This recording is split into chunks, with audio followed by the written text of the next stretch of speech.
ऐसे बौखलाहट गुजरात के सामने मच चुकी है, लेकिन इटली वाली बाई का चरण चाट लीजिए। इटली वाली बाई के सामने जो महाराष्ट्र की अस्मिता को न्यौछावर करते हैं। प्रेम शुक्ला जी, फिर दोनों तरफ से भाषा की मर्यादा नहीं, दोनों तरफ से भाषा की मर्यादा होगी। कुछ आप नाम का इस्तेमाल कर लीजिए, इस तरह के शब्द मत बोलिए। आप अपना मुद्दे रखिए ना, मुद्दे रखिए। गलत शब्द है भाई, इटली वाली बाई नहीं है वो, इटली वाली बाई नहीं है वो आपको गद्दार कहे, मैं इटली वाली बाई में कहूं वो सबसे पवित्र हो गई आज तक की निगाह में। इटली वाली बाई पवित्र हो गई, हमको गद्दार कोई कह दे, हमको धोखेबाज कोई कह दे, वो इटली वाली बाई 420, उस 420 ही जो 420। प्रेम शुक्ला जी, अगर आपको ये नहीं मालूम है कि देश के अलग अलग हिस्सों में। दोस्तों नमस्कार।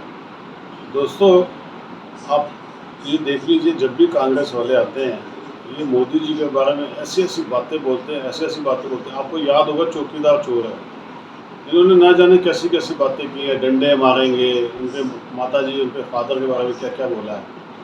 लेकिन जब इनके बारे में बोलो ना तो इनको बड़ा चुभता है।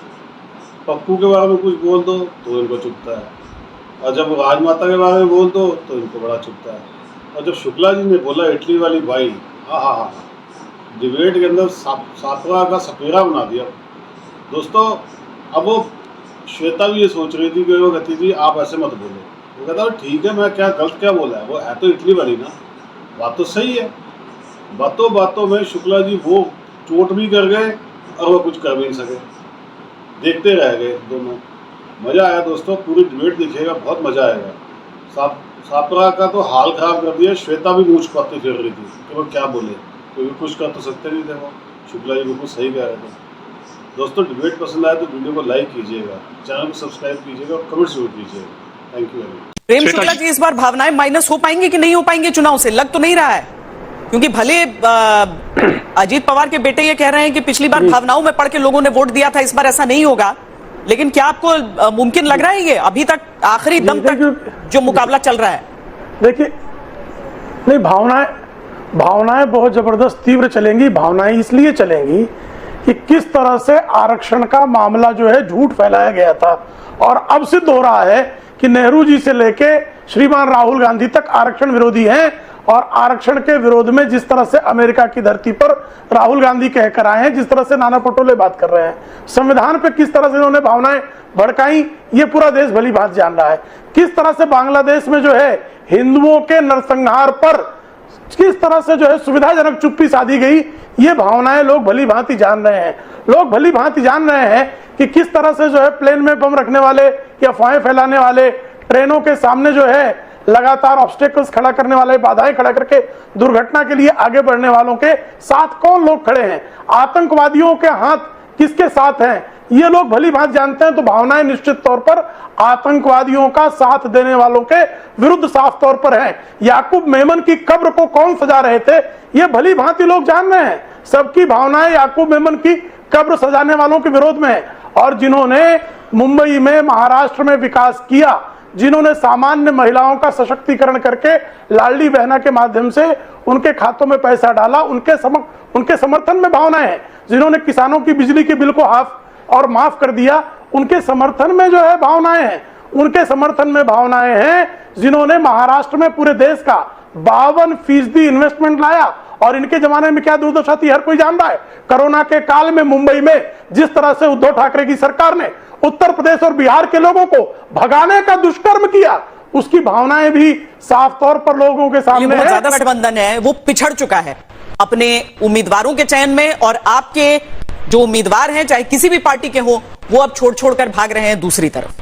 मैं यही कहना चाहता हूं कि महाराष्ट्र की भूमि जो है ये संतों की, शूरवीरों की भूमि है, ये छत्रपति शिवाजी महाराज की भूमि है, ये शाहू फुले अंबेडकर की भूमि है। और शाहू फुले अंबेडकर की भूमि पर तोड़जोड़ की राजनीति को लोग स्वीकृत नहीं करेंगे, खोखे सरकार को स्वीकृत नहीं करेंगे, इनके ध्रुवीकरण के प्रयास को भी स्वीकृत नहीं करेंगे। यहाँ पर कितना ही ये आप यहाँ पर आकर के हिंदू मुस्लिम कर लें या पोलराइजेशन का काम कर लें, यहाँ पर परम पूज्य डॉक्टर बाबा साहब अंबेडकर जी का जो संविधान है उसके तहत लोग चलने के लिए तैयार है। महाविकास आघाड़ी जो है वो संविधान को प्राथमिकता देती है, संवैधानिक तौर तरीकों को प्राथमिकता देती है, और महाविकास आघाड़ी जो है महाराष्ट्र की जनता के हित के काम करना चाहती है। हमें जो 2 साल मिले थे उसमें भी हमने महाराष्ट्र की जनता के हित काम किए।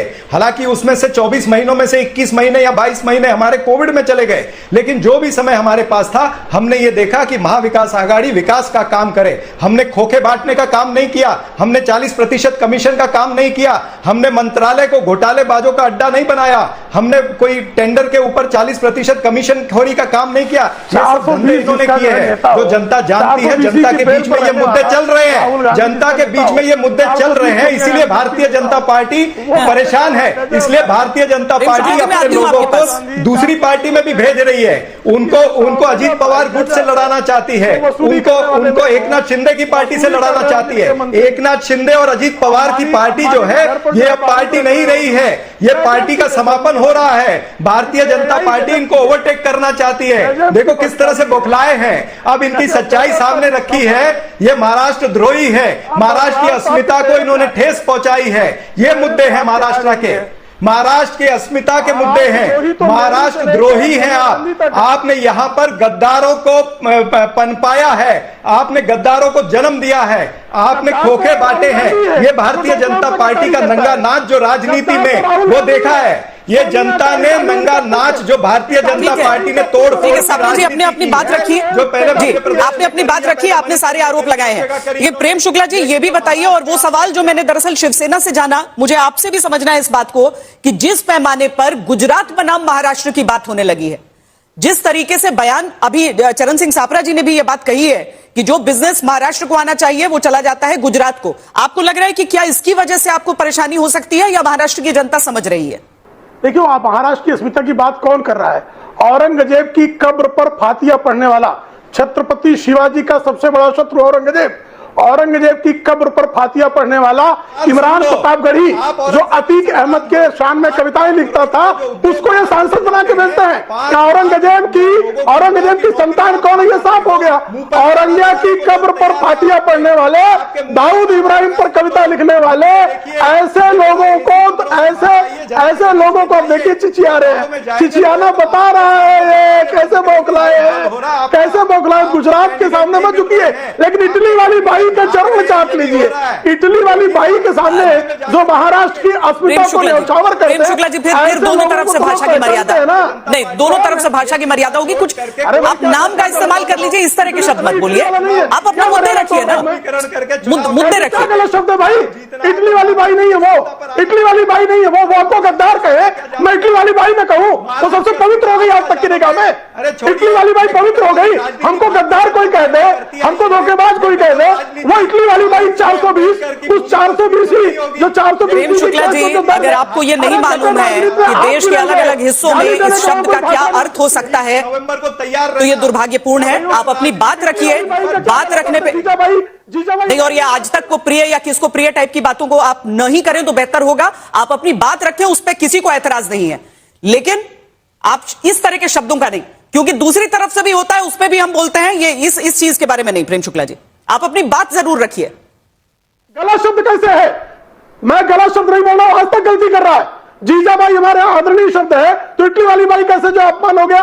क्या बात कर रही हैं आप? सावित्री बाई हमारे यहाँ है, नहीं, आपका अभिप्राय गलत है प्रेम शुक्ला जी, अभिप्राय गलत है। नहीं, इतनी मासूमियत की जरूरत नहीं है, बिल्कुल गलत नहीं है। क्या मासूमियत है? सत्य में बोल रहा हूं, उदाहरण दे रहा हूं मैं। आप सत्य भले बोले, लेकिन गलत शब्दों के साथ बोलेंगे तो सत्य अच्छा नहीं लगता है। नहीं, तो इटली वाली बाई कोई गलत नहीं बोला, गद्दार बोला गया और आपने उसको सहा। गद्दार किसको कहा? कांग्रेस वाले गालियां देते हैं और आज तक उसका समर्थन करता है।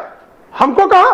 बाप रे, ये विक्टिम कार्ड इंसान तभी खेलता है जब वो बैकफुट पर रहता है। तो सोच समझकर आप ये करिए, ये बिल्कुल गलत चीज है। और जो सुनने वाले लोग हैं वो भी इस बात को समझते हैं। आप लोग किसी भी तरह का, प्रधानमंत्री के लिए ऐसे शब्दों का इस्तेमाल होता है, हम टोकते हैं, तब आपको नहीं लगता है ये कि आज तक वाले किसके साथ है और किसके साथ नहीं है? प्रेम शुक्ला जी ये नहीं, आप पर्सनल कमेंट नहीं कर सकते हैं। मैं एकदम सही बोल रहा हूं। आज तक को भाषा का जो है ज्ञान अर्जित करने की आवश्यकता है। मुझे भाषा के बारे में आपसे बेहतर ज्ञान है। आप ये बता दीजिए कि 28 आदरणीय है, तो फिर मुझे भी आपसे ज्ञान नहीं। चरण सिंह सापरा जी मुझे ये बताइए कि क्या यहाँ पर कुछ फ्रेंडली फाइट्स आपकी होने वाली हैं सोलापुर साउथ को लेकर? प्रवक्ता सिखाएंगे कि डिबेट किस तरह से चलानी है। हाँ, इस सज्जन को क्या तकलीफ है भाई, क्या तकलीफ है इनको?